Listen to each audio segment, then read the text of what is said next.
नमस्ते क्रिएटिव भारत। तो अब हम हैं अथर्व कदम। मैं फ्रांस के कल्चरल सेंटर में एक प्रोग्राम मैनेजर के तौर पर मैं काम करता हूँ। प्रोजेक्ट मैनेजर के तौर पर मैं काम करता हूँ। फ्रांस के राष्ट्रपति श्री एमानुएल मैक्रों और भारत के प्रधानमंत्री श्री नरेंद्र मोदी, इन्होंने एक ऐसा डिक्लेरेशन किया था कि 2026 का जो साल है वो India France year of innovation रहेगा।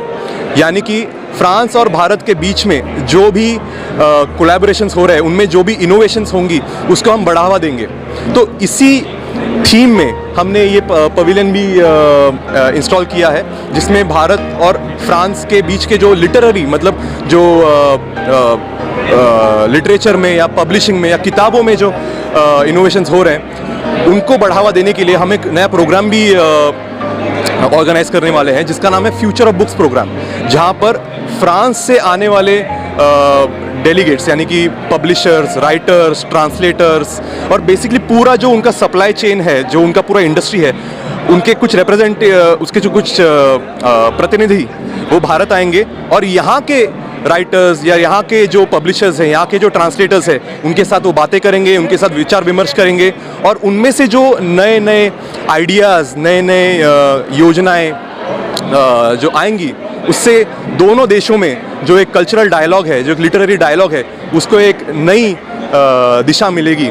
ये हमारा एक उद्देश्य है इस पूरे programme. New Delhi world book fair के फ्रेंच पवेलियन में जैसे कि हम देख सकते हैं कि हमारा जो पवेलियन है वो एक तरफ से पेरिस के नोत्र दाम कैथेड्रल का उसका आकार है, लेकिन वो बना है बंसी के पोल से, यानी बैम्बू के पोल से वो बना है, जिससे हमें मतलब एक ऐसा एहसास होता है कि हम किसी इंडिया और फ्रांस के एक नए चेंबर में जा रहे हैं, एक नए दालन में जा रहे हैं।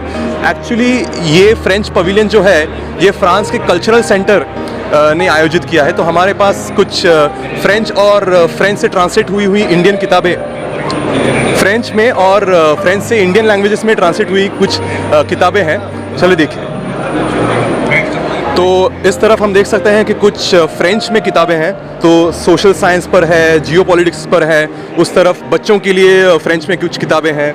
यहाँ पर नीचे मेरी बगल में यहाँ कुछ फ़िलॉसफ़ी पर कुछ किताबें हैं जो हम देख सकते हैं। ये सारी किताबें फ्रांस में बहुत ही ज़्यादा प्रसिद्ध हैं, बहुत ज़्यादा पॉपुलर हैं और एक तरह से हम कह सकते हैं कि जब हम अंदर आते हैं इस पवेलियन में, तब हमें ऐसा लगता है कि हम किसी फ्रांस के किसी बुक स्टोर में आए हैं।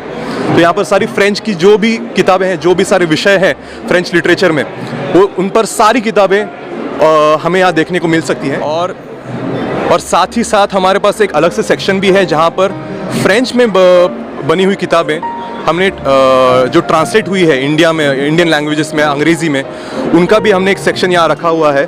तो ये सारी जो किताबें हैं ये ओरिजिनली फ्रेंच में है, लेकिन उनके अभी इंडियन वर्जन्स आप अभी देख सकते हैं। और अभी कल ही एक बहुत ही वेल नोन फ्रेंच किताब जिसका नाम द लिटिल प्रिंस है, उसका कल ही इंडियन वर्जन रिलीज़ हो गया है। तो मेरे हाथ में अभी हिंदी वर्जन है, इसके साथ साथ मराठी में, कन्नड़ा में और तमिल में और अंग्रेज़ी में भी इसके एडिशंस आ चुके हैं। हाँ जी। तो अगर हम इसे खोलकर देखें तो ये जो कहानी है लिटिल प्रिंस की, वो फ्रांस में हर कोई जानता है। It's a very popular book. लेकिन इस किताब की खासियत ये है कि इसका जो राजकुमार है, ये असल में एक छोटा नन्हा राजकुमार है जो भारतीय राजकुमार है। तो उन्होंने सच में एक फ्रेंच कहानी को एक इंडियन कॉन्टेक्स्ट में उसे अडेप्ट किया है और जो सारे कैरेक्टर्स हैं वो एक इंडियन ऑडियंस को, एक भारतीय वाचक के लिए जो मतलब जो उसे वो समझ पाए, एक छोटा बच्चा जो भारत में उससे पढ़ रहा है वो उसे समझ पाए, ऐसी भाषा में ऐसे किरदार इस किताब में आपको मिलेंगे। साथ ही साथ हमारे पास ये ऐसी किताबें भी हैं जहाँ पर कुछ वापस हमारे पास कुछ ऐसी किताबें भी हैं जहाँ पर कुछ फ्रेंच ऑथर्स, यानी फ्रेंच लेखिका या लेखक जो भारत में आए और उनको भारत की संस्कृति से उन्हें प्रेरणा मिली और उस संस्कृति से प्रेरणा लेकर उन्होंने कुछ किताबें लिखी। जैसे कि ये किताब जो एक छोटी बच्ची की कहानी बताती है, जिसे अपनी क्रिएटिविटी को एक्सप्रेस करना था। और वो मतलब ये जो कहानी है तो पूरी देसी कहानी है, भारत में ही वो बेस्ड है। तो ये भी किताब लिटिल प्रिंस के साथ साथ कल ही मतलब कुछ दिनों पहले सर ओन वर्ल्ड ऐसा इस किताब का नाम है। दरअसल कहानी बहुत ही सरल है। बात ऐसी है इस कहानी में कि एक छोटी बच्ची होती है जिसे चित्रकला का बहुत शौक होता है। उसे ड्राइंग करना, उसे पेंटिंग करना बहुत पसंद होता है बचपन से। और वो एक छोटे से भारत के एक गांव में उसका जन्म होता, मतलब भारत के बहुत ही छोटे गांव में उसका जन्म होता है। और उसे आप इस पेंटिंग में, आप ड्राइंग में आप देख सकते हैं कि बहुत ही उसे पेंटिंग का बहुत शौक होता है, लेकिन उसके घर वाले उसके इस कला के खिलाफ होते हैं, उसके इस हॉबी के खिलाफ होते हैं। उनको लगता है कि इसका क्या होने वाला है, मतलब ड्राइंग का कुछ मतलब नहीं होता, आखिर में उसे शादी ही करनी है।